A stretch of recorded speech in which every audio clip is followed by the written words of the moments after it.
As we just heard, the court is taking on some highly controversial cases, including the rights of the unborn, religious education, and immigration, all matters that are especially important to Catholics. This afternoon, I spoke to St. John's University political expert Brian Browne. Brian, let's talk about the case that pro-life advocates are watching very closely. The Louisiana law that regulates abortion is being challenged. This is the first abortion case before the court since President Trump appointed 2 conservative justices. What do you expect to happen? Well, see how this is argued in court. The Louisiana law would require those who provide abortion services to have hospital privileges at a facility nearby.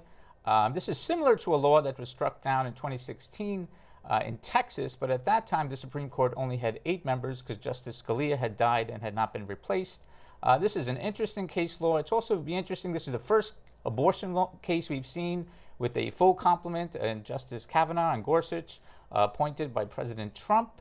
So we'll see how the different sides work this big issue out. It's going to be very interesting. Now, another case the court will decide is whether Montana can exclude religious schools from a state scholarship program. A decision for the schools could provide much-needed assistance for parents who want to send their kids to religious classrooms. How should that case go? Again, all these cases will be depending how they're argued, and I don't know if I can handicap them, but that's an interesting case because a lot of states have some sort of voucher program.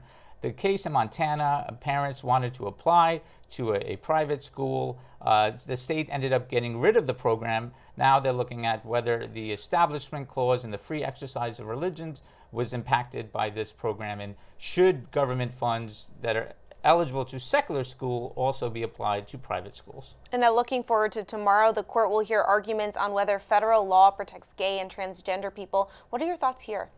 So this is an interesting case. The landmark civil rights law passed in 1964 did not define issues like gender identity and sexual orientation. So now the Supreme Court will examine this.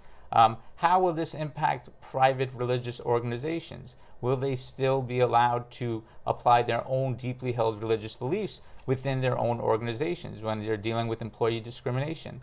These are big issues that the Supreme Court is going to have to weigh in on, and will there be exemptions made, or how will this impact religious-based organizations, whether it's a mosque, a synagogue, or a church? Tough decisions to be made.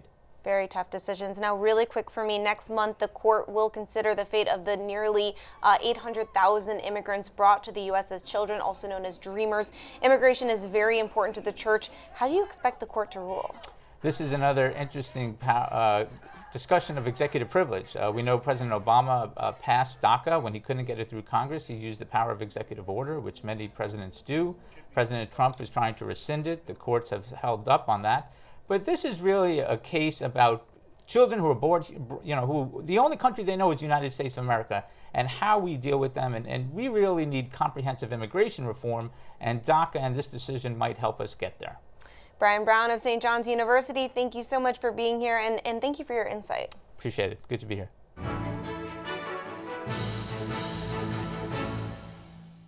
If you're watching Currents News on YouTube, be sure to hit the subscribe button and then click on the bell to get instant updates about all of our newest content, because we are putting your faith in the news.